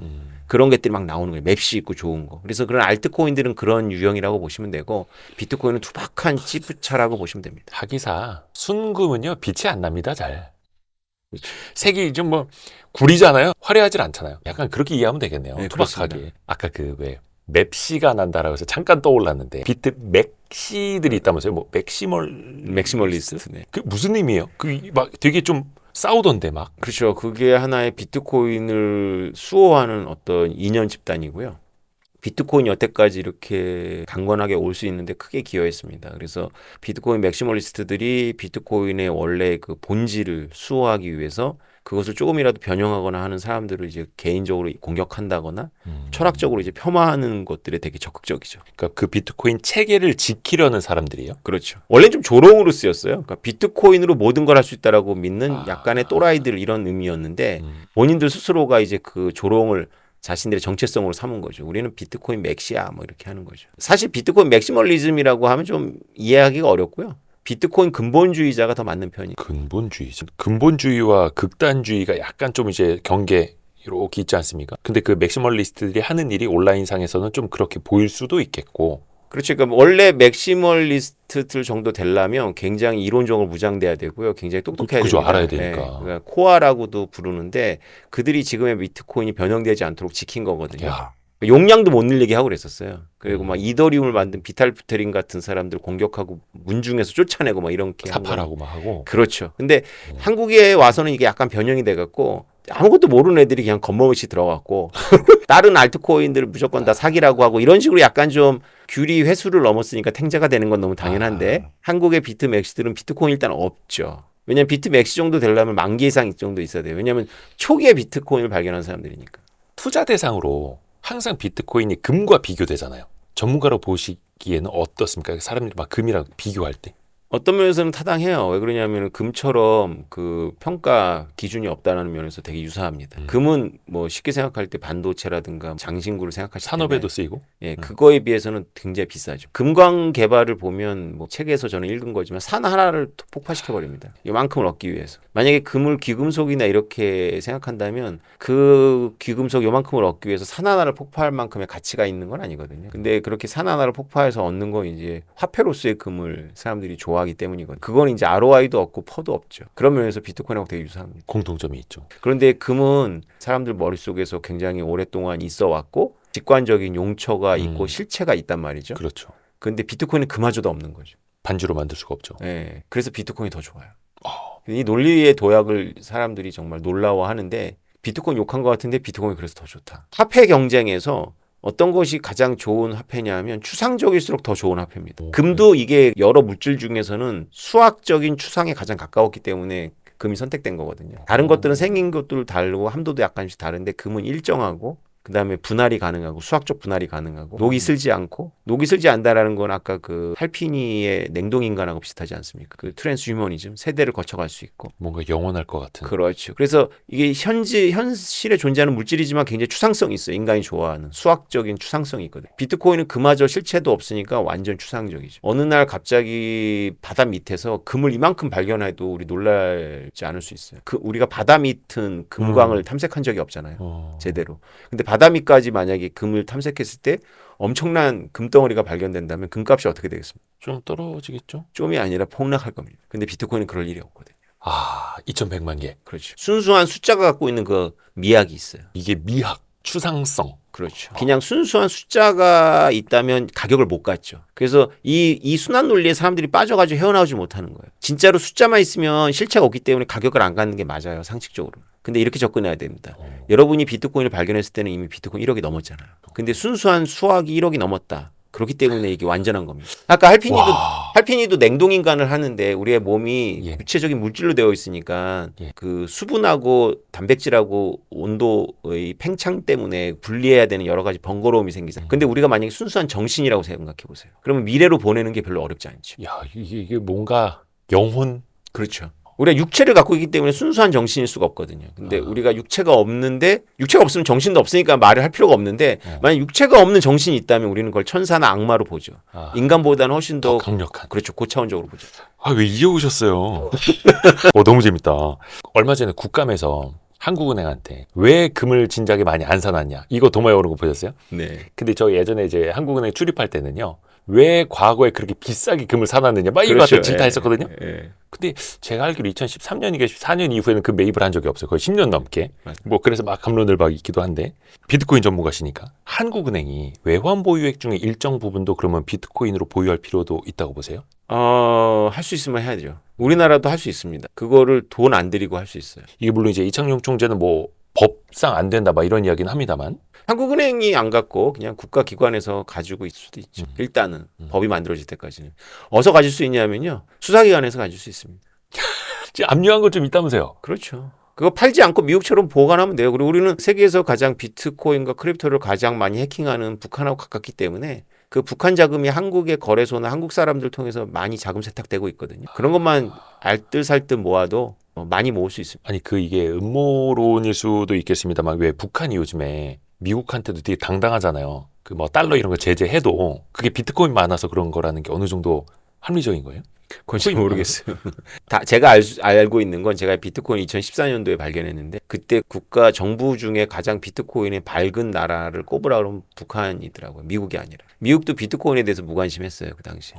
공부를 막 시작할 때였는데 북한은 이미 그걸로 랜섬웨어를 하고 있었습니다. 삥 뜯기라고 하죠. 그러니까 그들 입장에서는 외화벌인데 어찌되든 그 뭐 범죄 조직이 하는 일이고. 왜냐하면 그 방코델타 아시아라는 은행이 동결되면서 예. 북한이 한번 깜짝 놀랐었어요. 미국이 저렇게까지 하는구나. 그래서 대안을 찾고 있었던 것 같아요. 머리가 좋으면 우리나라는 전부 의사가 되지 않습니까? 북한은 중학교 때 공부를 잘하면 해커로 양성합니다.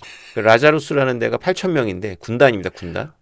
군인이고 전 세계 해커 그룹 중에 가장 강력합니다. 심지어는 김정은 영화 만들었다고 소니 피처스 본사를 털어버리기도 하고요. 스위프트라고 그래가지고 국제적인 금융통신망을 털기 직전까지 간 적도 있고요. 인도인들을 대거 고용해갖고 전 세계 ATM 머신을 동시에 턴 적도 있어요. 이런 것들을 할 수 있는 데가 지금 크립토를 일찍 발견해갖고 놀이터가 된 거죠. 그러니까 이게 북한이 그런 크립토 이제 코인 같은 걸로 부를 좀 많이 확보하고 있다 합리적인 의심인 거죠. 근데 우리나라에서도 수사기관이 압류한 코인류는 꽤 많이 있을 거고 이거는 그러면은 팔지 말아야 된다 이런 거예요. 그렇죠. 미국이 안 팔기 시작했으니까 우리도 모아야죠. 독일이 작년에 이제 불법 스트리밍 서비스 업체로부터 압류한 4만 개 비트코인을 팔아버렸거든요. 그러니까 헐값에 판 거죠. 이거는 이쪽 표현은 이제 공적 자금 회수인데 세외 수입으로. 근데 그러지 말아야 된다. 가치가 계속 올라가니까. 그렇죠. 미국의 의지잖아요. 미국이 안 팔겠다고 하지 않습니까? 모으겠다고. 뭔가 미국이 게임을 바꾸고 있는 거예요. 야, 그 금이 아니야. 금융의 상징은 이제 우리가 비트코인을 바꿀 거야. 그거 어차피 사람들한테 심리적 위안을 주는 상징인데 우리 금 없어. 비트코인이야. 이렇게 체인지할 생각인 것 같아요. 제가 보기엔. 근데 이게 좀 답답한 게 우리나라 입장에서 보면 이게 정책 당국자들의 생각도 좀 바뀌어야 되는데 왜냐면 이제 코인류 투자하는 것도 힘들고 스테이블 코인도 아직 우리나라 합법화가 안 되어 있고 그러다 보니까 해외 걸로 사고 있고 국분 유출되고 있고 국부 유출이라는 표현이 맞는지는 모르겠습니다. 뭐 어찌됐든 간에 우리나라는 지금 이제 비트코인 ETF 아직도 이게 안 되잖아요. 어떻게 강력히 좀 주창을 하고 계십니까? 전 정부가 좀 깝깝했던 것 같아요. 계엄했던 정부가 다른 거는 모르겠고 하여튼 크립토만 보면 좀 되게 시대착오적인 분들이 요소요소에 앉아 있었다라는 생각이 듭니다. 그럼 우리나라에서 머지않아 비트코인 ETF가 승인될 걸로 그러고 보세요? 보고 있습니다. 지금 정부 바뀌었을 때부터 이미 열심히 이제 뭔가를 적극적으로 하려고 하는 움직임이 보이고요. 하긴 지난 대선에서 양쪽에서 막 이렇게 공약 내놓긴 했어요. 예.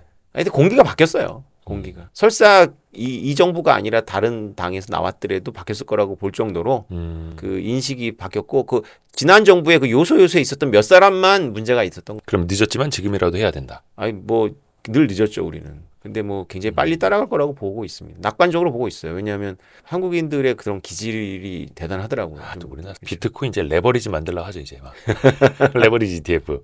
근데 이게 비트코인 ETF는 사실 우리나라 증권사나 이런 데서도 거래가 안 되니까 하는 방법은 그래서 이 거래소 내에서 지갑을 통해서 비트코인 직접 사는 거 이런 거밖에 없는 건데 그러면은 예를 들어서 비트코인 ETF가 나오면 교수님 같은 경우도 비트코인을 갖고 계시지만 ETF를 통해서도 투자하실 생각도 있으신 거예요? 개인이 그럴 이유는 별로 없어요. 개인은 ETF가 좋은 게 아니고 직접 사고 파는 게 좋은데요. ETF가 좋은 게 있죠. 그게 이제 기관들이 투자할 때 너무 좋아요. 미국도 하버드 대학의 기금이 그 비트코인 ETF로 들어왔거든요. 그러니까 책임을 지기가 어려워요. 비트코인을 사면 법인이 사면 누구 지갑을 그 지갑을 어디다 관리할 거예요. 암호키인데. 아, 그 법인용 지갑이 따로 없죠. 안 돼요? 사람이 누군가 그거를 해야 되는데 거기서 사고가 나거든요.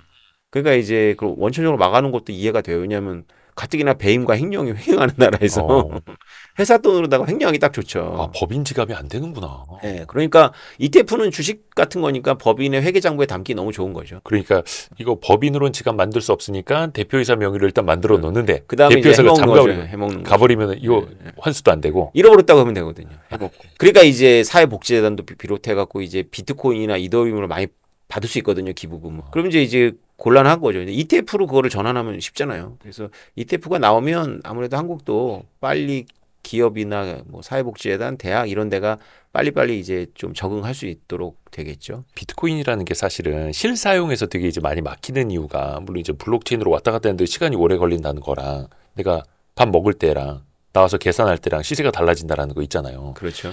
그것 때문에 더 사람들이 막 못 믿겠다라고 하는 거 아닐까요? 비트코인은 그런 용도로 쓰는 게 아니죠. 비트코인은 뭐 밥 사 먹거나 커피 사 먹기 위해서 쓰는 용도가 아닌데 이제 굳이 이제 그걸 계속 비트코인으로 요구하니까 좀 저 같은 사람들은 할 말이 별로 없는데. 그러니까 우리가 왜 밥 사 먹고 나서 금덩어리로 결제 안 하는 것처럼 그렇죠. 우리가 빵 사 먹고 뭐 금가루로 이렇게 하지 않지 않습니까? 굳이 비트코인을 가지고 그 커피나 그거는 원화나 달러 스테이블코인 사 먹으면 되고요. 비트코인은 그런 용도가 아니죠. 비트코인은 여러분이 쓸 일도 없어요. 그러니까 제가 2017년에 그때 코인을 샀던 이유가 그거였거든요. 후배들이랑 스터디한다고 여의도에 그때 무슨 식당에서 비트코인 결제 이거 도입한다 했었어요.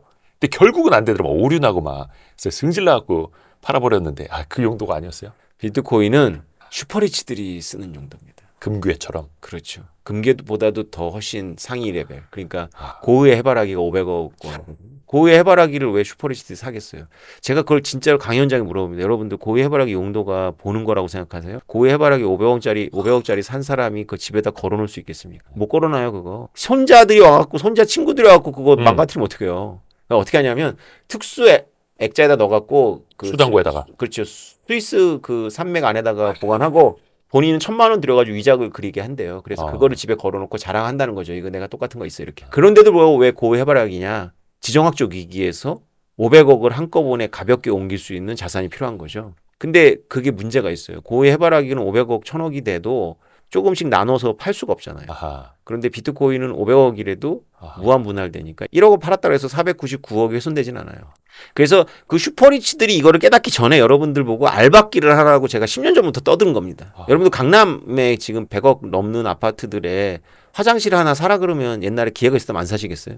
내가 그 화장실 안 쓰는데 내가 왜 사? 이런 생각하실 거예요? 그걸 사놓고 등기 쳐놓으면 그 부자가 그거 온전히 자기 걸로 만들고 싶으니까 부르는 게 값일 거 아닙니까? 이게 알박기라고 딱 표현을 하시니까 확 와닿기도 하는데 아니 그래서 왜 미술품 같은 경우 이제 조각 투자 가능하잖아요. 그렇죠. 물론 이제 요건 하나의 대안이 되겠으나 그래도 그 진품 정본만큼은 아니겠죠. 그래도 그 조각 투자라고 우리는 부르는데요. 이거를 월가가 다시 토크나이제이션이라고 부르면서 이제 모든 걸 토크나이제이션 하겠다고 들어오는 거 아닙니까? 뭐 한우도 음악도 뭐 다 그렇죠. 강남 아파트도. 그래서 강남 아파트 문제도 우리가 토크나하면 문제가 해결됩니다. 해결이 된다고요? 그렇죠. 우리가 이제 부동산을 보는 철학의 문제인데 저는 민주당 의원님들한테 이해는 얘기 많이 드렸어요. 근데 워낙에 관점이 다르다 보니까 이게 통하진 않는데 스토리가 이런 겁니다.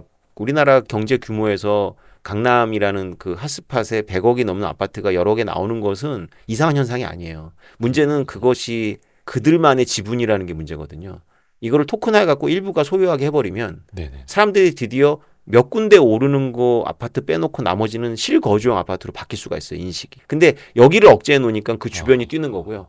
거기를 억제해 놓으니까 그 주변이 뛰고 거기까지 억제해 놓으니까 다시 주변이 뛰니까 다 거래 금지해버린 지금 거의 상태가 아닙니까? 그러니까 강남 아파트로 돈 벌고 싶은 사람들은 그냥 강남 아파트 토큰으로 사. 그렇죠. 그리고 거기는 막 200억, 300억 되는 겁니다. 거기만. 그 대신 나머지 동네는 아파트가 안 오르는 거죠. 그러면 저한테 반론이 그럼 나머지 아파트도 안 오르잖아요. 아니 거긴 실거주 하시고 강남 아파트에 화장실 하나 사세요. 토큰으로. 이게 복제의 개념은 아니죠. 나누는 개념인 나누는 거죠. 거예요. 나누는 거. 특정한 위치는 아니고요. 내가 가지고 있는 아파트를 내가 토큰화할 수 있습니다. 이 모든 토큰화가 다 이론적으로 그 시장도 있고 다 가능한데 딱 하나가 안 돼요. 불법입니다. 불법. 법적으로?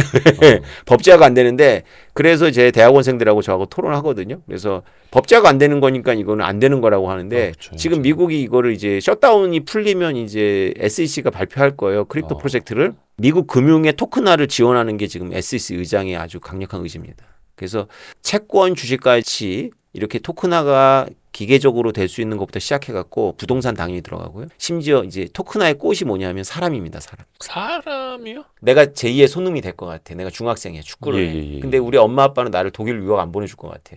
돈이 없어. 아. 그럼 내가 나를 토큰화해가지고 전 세계에 파는 거예요. 개천에서 욕 나는 거예요, 이제? 그렇죠. 근데 전 세계 이게 팔리는 이유가 얘가 손흥민이 될지 안 될지 모르지만 이런 애들 100명한테 10만 원씩 투자하면 이 중에 하나가 대박을 치거든요. 뭐 영화 투자하는 것처럼. 영화, 음악, 앨범, 그림, 예술가들 이런 사람들이 자기를 토큰화하는 건데요. 이거 갚습니다, 사람들이. 왜냐하면 이거를 안 갚고 만약에 내가 대박이 쳤는데 그걸 토큰 주인들한테 배당을 안 해. 네네. 그럼 나는 완전히 메타버스상에서 매장이 되는 건데요. 우리가 살아갈 세상에서 메타버스상에서 매장된다는 건 뭐냐면 지금의 50대, 60대들이 사회적으로 살인을 당하는 거와 비슷한 거예요. 50대, 60대 남자들이 사회적으로 살인당하는 게 싫어가지고 번개탄 피워서 죽는 거 아닙니까? 아유야. 물리적 살인보다 명예, 사회적 명예, 살인 명예. 그렇죠. 근데 메타버스상에서 약속을 안 지켜요. 그럼 모든 메타버스상에서 차단당해요. 아니 호날두는 날강도로 잘 살고 있던데. 호날두가 되려는 사람은 이제 다 안 되는 거죠. 어릴 간단- 적부터. 그렇죠. 유소년부터 네. 어떻게 보면 서포트를 받고 컸는데. 그렇죠. 배신을 한다? 그러면 이제 그러니까 이게 모든 것에 토큰화가 가능하다. 근데 이거를 또 미국이 하고 있다라는 거고. 눈을 떴어요. 블랙락의 CEO 레리 핑크 회장님이 모든 자산은 토큰화된다고 선언하셨어요. 맞아요. JP 모건도 그렇고. 원래 그 양반들이 트럼프 일기 때는 비트코인도 막 사기다 막 이랬던 양반들이라면서요. 그렇죠. 물론 이제 그 사람들이 이제 이 금융 상품화를 만들어 놓으면 이제 거래 수수료라든지 이런 걸로 이제 돈을 벌 수 있는 기업이기 때문에 이해관계도 있겠지만 토큰화 할 수 있다. 모든 것에. 강남 아파트마저. 그렇죠. 그러니까 토큰화가 왜 필요하냐라고 사람들이 잘 모르는데 우리나라 부동산 문제 같은 게 바로 토큰화의 필요성을 역설하고 있는 거예요. 모든 사람이 강남 아파트를 살 수는 없어요, 구조적으로. 그래서 강남 아파트만 오르면은 사람들의 마음속에 박탈감과 민주주의의 근간이 흔들리는데 강남 아파트를 토큰화해버리면 얘기가 다릅니다. 만약에 대표님이 맨하탄에 있는 그 마돈나도 쫓아내는 오래된 아파트가 있거든요. 센트럴파크 옆에. 거기 아파트의 지분의 10만 원 정도로 사실 수 있다면 흥미롭지 않으시겠어요? 흥미는 있죠. 그렇죠. 그러니까 뉴욕과 시드니와 도쿄와 타이페이 같은 데가 그런 핫스팟이에요. 그거는 그 국내적인 어떤 부동산 문제로 보면 안 돼요. 국제적인 허브기 때문에. 이게 부루마블 얘기 아니죠. 부루마블 얘기입니다. 제가 지금 똑같은 드리는 거예요? 게 그렇죠. 똑같은 부루마블 얘기예요. 사람들이 모두 그 초록색 사고 싶잖아요. 나 왜 노란색이야? 막 이러지. 그 빨간색 땅. 그러니까 빨간색 뉴욕, 땅. 뉴욕. 그걸 혼자 독점하니까 문제인데 몇몇이 그걸 토큰화해버리면 나는 빨리빨리 돌면서 월급 타면서 저는 카지노를 딱 한 번 가봤는데 회사에서 보내줘가지고 갔더니 블랙잭을 하는데 뒤에서 걸더라고요. 그러니까 플레이어들이 앉는 테이블이 좁으니까 뒤에서 이렇게 따라가. 이 사람. 그것도 일종의 토큰한 거죠. 베팅에 재밌다. 대한 토큰화. 이게 그러면 가상 부동산이랑은 좀 다른 겁니까? 가상 부동산하고 완전 다르죠. 우리가 한때 지난번 붐이었던 것 같은데 가상 맞아, 부동산은 21년도에. 예, 그 뭐 디센트럴랜드 이런 거에서 막 이렇게 한 건데 그런 거는 약간 거품이었고 실제하고 연결되지 않은 게 꺼진 거고요. 지금 얘기 나오는 그 토큰화는 리얼 월드 어셋입니다. 이 진짜 고의 그림이거나 아니면 강남 부동산이거나 그러니까 아니면 가상의 서울을 만들어서 요거 분양하는 개념이 아니라 그렇죠. 진짜 땅을 진짜 소유권을 쪼개서 파는 거예요. 그렇죠. 그래서 토큰화의 핵심이 뭐냐면 직접 금융이고요. 개별 금융이고 분할 개념이고 그다음에 상시 유동화입니다. 이 토큰화의 역사는 오래됐는데 블록체인하고 연결한 거는 IBM이 했어요. 2014년도에 IBM이 MIT하고 칭화대학하고 해갖고 중국의 돼지들을 토큰화했습니다. IBM 룰이라는 거 아세요? 제일 먼저 하고 제일 사업적으로 성공하지 못한다. 이게 IBM 룰이에요. 슈퍼컴퓨터 IBM이 먼저 했고요. PC. 그쵸. 예. IBM. 그게 IBM 룰. 예. 가장 먼저 뭔가 하는데- 해냈지만 해냈는데 사업적으로는 실패한다. 상업화를 못한다. 그렇죠. 그게 IBM 룰인데 토큰화도 IBM이 했습니다. 그래서 중국 돼지를 가지고 한 이유는 뭐냐면 식품 안전 때문에 했는데요. 중국에서는 돼지가 10만 마리가 도축이 되면 족발이 60만 개가 나온답니다. 이 방송으로 적합한지는 모르겠는데 제가 그때 그걸 읽었어요. 예. 그 유튜브니까 또 편안하게. 그러니까 토큰화라는 게 뭐냐면 돼지가 태어날 때부터 족발의 토큰이 만들어지는 거예요. 이게 피스 오브 아트가 뭐냐면 애가 족발이 도축될 때 나오는 게 아니라 이미 태어날 때 애가 기형아가 아니라면 족발이 있는 거고요. 그리고 그게 족발이 되기 전에 거래가 되는 거예요. 상시 유동화가 되는 거예요. 그러니까 돼지 한 마리를 사고 파는 게 아니라 돼지를 분할해서 이미 돼지가 분할되기 전에 사고 파는 거예요. 삼겹살 몇 그램. 그렇죠. 앞다리. 그렇죠. 뒷다리로 한 족발은 맛없어. 직접 중간에 은행이나 에이전시를 안 낀다 해서 직접 금융이고 그다음에 개별 금융. 개별 금융이 뭐냐면 내가 삼성전자 주식을 산다는 건 집합 자산에 투자한다는 거거든요. 삼성이 선풍기도 만들어요. 가스레인지도 만들고 전자레인지도 만들고 그리고 냉장고 만드는데 난 그 필요 없고 엔비디아가 주문한 반도체 3개 라인만 하고 싶어. 그러면 삼성전자가 주식을 증자하는 게 아니고 그 엔비디아가 주문한 걸 위해 가지고 반도체 라인 3개를 깔기 위한 돈만 토큰으로 팔아버리는 거예요. IPO인데 아주 부문 그렇죠. 개별적인. IPO처럼. 그 로트만 하는 거예요. 그 로트만. 그래서 개별이고 분할이 되죠. 내가 또 분할해버리면 되거든. 상시 유동화. 돼지 족발이 나올 때까지 기다릴 필요가 없어요. 보니까 싹수가 노래 팔아버리는 거죠. 아니 그러면 이게 예를 들어서 삼성전자가 지금 상장돼 있잖아요. 네. 뭐 대충 시가총 한 600조라고 하고 근데 나는 TV 가전 이런 거 말고 스마트폰 말고 HBM 부문만 네. 라고 하면 그 부분만 예를 들어서 한 300조의 토큰화를 할 수도 있어요. 그럼 왜냐하면- 600조, 300조에서 900조가 되면 원래 있던 600조의 가치가 그냥 뻥튀기 되는 거는 아닐까요? 그게 이제 법적인 문제가 아니고 개념의 문제인데 회계 개념의 문제인데 예. 어차피 우리가 삼성전자 주식을 10만 삼성 만들어주고 11만 만들어줘도 그 돈은 삼성전자로 안 들어. 일단 나온 세컨드 마켓 도는 거거든요. 그렇죠. 그러니까 삼성이 재투자에는 아무 도움이 안 돼요. 은행에서 돈을 꿀 때 이제 담보물의 가치만 올라서 이자가 낮을 뿐이고요. 실제로 엔비디아가 주문을 하면 라인 3개는 생으로 돈이 들어가잖아요. 그렇죠. 그거는 기존 주주하고 충돌하지 않아요. 예. 그것만 뭐 추가 조달하든 어떻게 해서 그렇죠. 빌리든지. 지금의 방식은 전환사채 방법이 있죠. 근데 전환사채하면 나중에 주식이 물타기가 되는 거잖아요. 근데 늘어나죠. 이거는 토큰으로 아예 완전히 블록을 쳐버리는 거죠. 아 그러면은 전환사채는 결국에는 주식으로 전환이 되면 주식 수가 많아져서 주식의 가치가 희석이 되는데 예. 그럴 필요 없이 토큰화는 토큰화로 망해도 니네가 망하고 돈을 벌어도 니네가 벌라 이거지. 유한 책임에 하나의 또 뭔가 비이클이 생기는 거네요. 그렇죠. 그래서 이게 법적인 속도가 못 따라가요. 근데 시장이 있고 기술이 있기 때문에 먼저 막 갑니다. 이걸 분명히 명심해야 돼요. 먼저 가요. 비트코인이 먼저 갔듯이. 제가 다음 학기 강의가 뭐냐면 크립토 제도화거든요. 이게 크립토만 해당하는 것이 아니라 많은 현상에서 기술과 시장이 먼저 가요. 그 다음에 제도화가 따라가는 거예요. 그렇죠. 사람들이 이걸 정반대로 알더라고요. 근데 우리나라는 제도화되어 있지 않으면 일단 하지 마. 금지부터 하잖아요. 대한민국만 있는 게 아니잖아요. 그러니까 그리고 해외에서는 먼저 그렇죠. 나가요. 그리고 설사 대한민국에서도 우리는 이미 11년 전부터 비트코인 거래. 한국도 자유민주주의 국가이기 때문에 여백을 놔두죠. 좀 튀면 좀 공격을 받는 건 있어요. 튀지 않으면 숨을 데가 많은 거예요. 아 여기서 이런 질문도 한번 드려볼게요. 그게 그래서 규제 제도가 마련되기 전에 시장이 먼저 형성이 되고 앞서간다. 근데 이제 많은 사람들이 그걸 본 거죠. 비트코인 막 억 단위 늦었어. 알트로 가고 곱하기 가고 뭐 디파인지 무슨 뭐 레버리지 뭐 하죠. 이것도 사실 인간의 본성이에요. 그렇죠. 내가 제2의 오태민이 될 거야. 무슨 코인 이게 제2의 비트코인이 될 거야. 이런 얘기 많지 않습니까? 그렇죠. 제2, 제3의 비트코인. 이거 어디까지 믿어야 돼요? 글쎄요. 비트코인을 뭐 흉내내는 여러 가지 프로젝트들은 있죠. 근데 비트코인의 위상을 도전하기는 쉽지 않을 거고요. 그렇다고 해서 다른 알트가 비트맥시들의 세계관처럼 모두 사기다. 그럼 편하죠. 이거는 진짜고 나머지는 다 사기야. 그러는 세계관을 갖고 살면 되게 편합니다. 근데 그런 세계관을 가진 분들이 비트코인을 놓친 거예요. 사실 비트코인만 성공한 거죠. 비트코인 같은 거를 멀리하라라는 격언은 맞아요. 쉽게 돈 벌고 뭐 사람들이 인정 안 해주는 거고 이런 것들을 쭉 목록을 나열하면 비트코인 투자 안 하는 게 맞습니다. 근데 그렇게 해갖고 투자를 안 해서 자기를 보호했지만 딱 놓친 게 비트코인인 거죠. 이 말이 좀 어려운데 다른 알트들도 마찬가지예요. 우리가 일반 연역적으로 접근하면 안 하는 게 맞지만 그렇다고 해서 모든 알트가 다 사기냐? 그건 절대 아니죠. 근데 현재까지로는 비트코인을 넘어서는 알트는 없다라는 거고 아직은 없는데요. 이더리움에 대해서 지금 세계관이 바뀌고 있는 거죠. 여러 그 징후가 있어요. 그러니까 이게 뭔가 기술 기반은 좀 다르다는 것 정도로만 저는 이제 어깨너머로 들어서만 알고 있고 한데 왜 그 이더리움은 완벽하지 않다. 얼마 전에 뭐 해킹 사고도 그렇죠. 있었다면서요. 또 사고가 났어요. 그래서 이 진폭도 원체 컸었는데 이제는 그 신뢰에 대한 또 문제가 또 생겨나고 있다면서요. 뭐 문제가 늘 있습니다. 이더리움은. 그러니까 이게 기계적으로 보면 비트코인은 되게 투박하고 관절이 적어요. 근데 이더리움은 되게 정교하고 관절이 많습니다. 그러니까 사고가 많이 나요. 기계로 따지면. 네, 처음부터 사고가 났어요. 태생부터 나오자마자 더 다오 사건이라 그래가지고 사고가 나갖고 했고 최근에도 또 이제 이더리움 자체는 아니지만 디파이 프로그램이 또 스마트 컨트롤에게 뚫려갖고 또 이제 문제가 되고 있는 건데요. 그럼에도 불구하고 이거를 그냥 이거는 사고만 내는 문제아들이라고 덮을 수가 없는 게 지금 제가 얘기했던 토크나 있잖아요. 이게 거의 대부분 이더리움 기반이에요. 이더리움 기반에서 실험이 되고 있고 우리가 배운 거고 또 앞으로 발전할 거거든요. 그러니까 우리가 흔히 알고 있는 사고 파는 이더리움이 아니라 기술 기반으로서의 이더리움, 네. 시스템으로서의 이더리움. 달러 스테이블 코인 발행의 절반을 담당하고 있고요. 절반이 넘어요. 그다음에 토크나의 거의 대부분을 이더리움이 담당하고 있어요. 그러니까 이제 우리가 얘기하는 월가의 거물들이 토큰을 한다 그러면 이더 기반일 가능성이 되게 높습니다. 아니 그러면은 이더리움 자체가 흔들려 버리면 이걸 기반으로 만들어진 토크나 그다음에 스테이블 코인들도 다 망하는 거 아니? 만약에 전제가 그렇다면 다 망할 거예요. 근데 그 전제가 맞을 가능성은 별로 없다는 것이죠. 아예 송두리째 흔들리진 않는다라고 그렇죠. 보시는 거예요. 그 정도는 테스트를 받은 거죠. 이더리움 지금까지.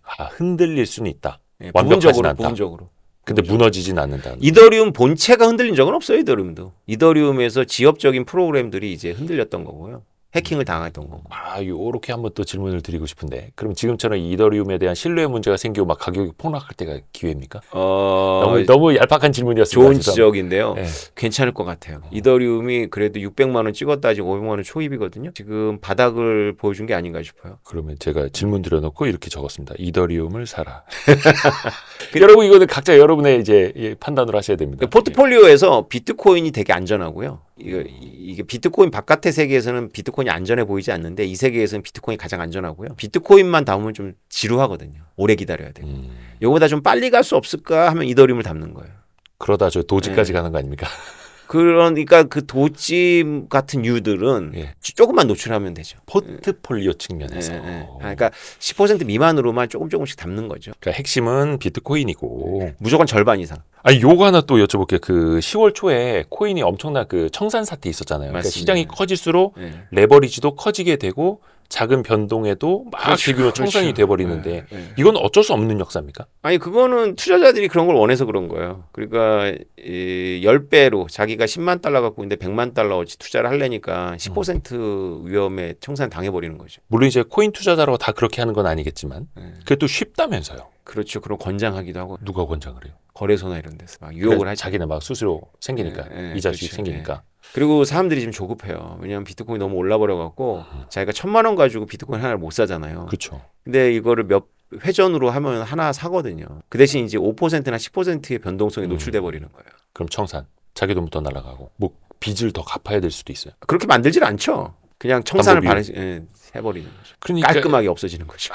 이게 항상 우리가 과거를 생각하면은 늘 그때 살 걸. 압구정이 논밭이었을 살 걸. 비트코인도 마찬가지예요. 근데 이제 현재를 생각해보면 판단이 잘 안 서죠. 그렇죠. 늘 그렇습니다. 그리고 또 지나가 보면 조급해지고. 그럼에도 불구하고 비트코인 좋은 자산이에요. 왜냐하면 비트코인은 뭐 다음 달에 오른다, 다다음 달에 오른다, 뭐 폭락하지 않는다라고 제가 장담 못하지만 장기적인 추세로는 좋습니다. 왜냐하면 비트코인에 대한 그런 공부를 제가 11년 해오고 있는데 지금 비트코인을 담는 사람들의 제 주변도 그렇고 그 뭐라 그럴까요? 부류가 바뀌고 있어요. 부류. 옛날에 나이 많으신 분들이 쳐다도 안 봤거든요. 자산가들이 이제. 나이 많은 분들이 쳐다보고 그다음에 검은 양복이나 초록색 계열 양복을 아직도 입는 직업군들이 쳐다 안 봤는데 그분들이 요새 저를 열심히 부르세요. 이제 교수님이 만나는 사람들이 달라진 거죠. 그렇지. 막 기관에서 부르고 기업에서 부르고. 혹시 교수님이 비트코인 관련된 진짜 사람들의 오해 중에 이것만큼 난 좀 풀어주고 싶다. 네. 이거 너무 큰 오해다라는 것도 있을까요? 두 개를 말씀드리고 가도 되겠습니까? 첫 번째는 양자 컴퓨터입니다. 이 댓글에도 양자 컴퓨터 나오면 비트코인이 없어질 깨진다. 거라고 많이 달릴 거예요.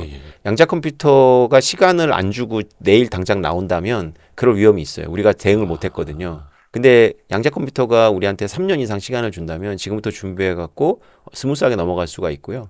이미 고민을 시작했습니다. 양자 컴퓨터에 대한 고민은 이미 11년 전에 시작을 했고요. 대안이나 이런 건 다 나와 있어요. 근데 합의를 이루는 게 쉽진 않은데 그걸 하겠다라는 거니까 그거는 그렇게 여러분들이 염려 안 해도 돼요. 그러니까 공격이 있으면 수비. 그렇죠. 공격수가 능력치가 올라가면 수비수도 올라가고. 이건 누가 뭘 어떻게 뭐 보안 프로그램 어떻게 뭐 백신을 붙여요? 뭐 어떻게 하는 거예요? 비트코인은 제가 11년 전에 발견하고 감동을 한 게 뭐냐면 진짜 제 표현이지만 전 세계 머리 좋은 사람은 다 이 세계에 들어와 있다라고 느낄 정도로 머리들이 너무 좋은 거. 이 세계에 들어와 있는 사람들이. 물론 사기꾼들도 많이 들어와 있고 범죄자도 많이 들어와 있는데 머리 좋은 사람들도 많이 모여 있는 거예요. 그래서 그 사람들이 쭉 오고 있거든요. 그래서 그들이 이거를 계속 연구하고 보고 있습니다. 걱정 안 하셔도 되고요. 두 번째는 뭐냐면 비트코인 채굴량이 계속 줄어들어가지고 채굴이 없어진다. 그러니까 신규 코인이 없다. 그럼 비트코인 망한다라는 이제 주장을 하시는 분들이 계세요. 이거는 이제 알면서 주장하는 사람들이 있어요. 이건 이더리안이라고 하는 분들인데 같은 업계에 있으면서 이제 비트코인에 대한 질투, 극복 이런 걸 위해서 이제 유포한 건데요. 좀 악의적이죠. 그러니까 채굴량이 없어지도록 만든 건 이더리움 같이 인플레이션으로 가면 생길 문제를 대비해서 디플레이션으로 만들기 위해서 한 거고요. 채굴만 갖고 가는 것이 아니라 수수료를 갖고 가요. 거래 수수료를. 네. 채굴자들이. 근데 거래 수수료가 차지하고 있는 비중이 너무 적으니까 사람들은 쉽게 생각하죠. 채굴량이 없어지고 거래 수수료만 가지고는 채굴자들이 수지 타산이 안 맞아서 채굴기를 끈다. 채굴기를 끄면 비트코인에 대한 보안성이 떨어지니까 사람들이 두려워서 비트코인을 판다. 비트코인 가격이 떨어지니까 채굴 수수료의 가치가 더 내려가서 더 채굴기를 끈다. 그러면 보안성이 더 떨어져가지고 비트코인 가격이 더 떨어진다. 수익 조각된다. 그렇죠. 그래서 이 죽음의 나선으로 들어간다는 게 아, 이제 채굴량이 없어지면 이제 이렇게 된다는 건데 그건 이렇게 보시면 안 되고요. 이렇게 보시면 됩니다. 지금 비트코인의 보안에 쓰이고 있는 비용을 100년 후에도 지불할 의향이 있느냐 이렇게 딱 보시면 됩니다. 지금 비트코인에서 신규 나오는 채굴 비트코인을 빼고 수수료로만 이거를 감당한다면 거래당 10만 원어치의 수수료만 내면 됩니다. 그래서 커피를 먹는 데는 너무 비싸죠. 근데 아까 얘기했던 슈퍼리치들이 자산을 옮기는데 10만 원은 싸거든요. 그래서 지금 10만 원 내고 있는 건 아닌데 지금의 신규 코인을 전부 수수료로 바꾸면 지금 보안이 유지되기 위해서 거래당 10만 원만 내면 됩니다. 그때 되면 이게 되게 싸 보이는 거네요. 거래 그렇죠. 비용이. 그렇죠. 그렇죠. 이 계산 방법이 틀려갖고 생긴 오해입니다. 어떻게 보면은 인플레이션을 해지할 수 있는 수단 또 이렇게 생각을 할 수도 있겠고요. 우리가 금을 보관하거나 금을 이동하는데 돈이 안 든다고 생각하는데 금이 훨씬 더 어우, 많은 많이 에너지가 들죠, 많이 듭니다. 들죠. 그래서 비트코인은 엄청 싼 겁니다. 지구 반대편으로 보내는데 10만 원 쓴다? 너무 좋은 거죠. 그것이 30년 후의 비트코인의 모습입니다. 이제라도 배워서 다행이었습니다. 아, 너무 늦게 모셨네요. 비트코인 없는 미래는 없다. 왜 제목을 이렇게 다셨는지 이제 또 이해가 됩니다. 한양대학교 오태민 교수님 통해서 오늘 진짜 많이 배웠습니다. 아, 예, 앞으로도 감사합니다. 많이 가르쳐 주십시오. 고맙습니다, 교수님. 감사합니다. 아유, 고생하셨습니다. 고생하셨습니다. 네. 고생하셨습니다. 아유, 고생하셨습니다.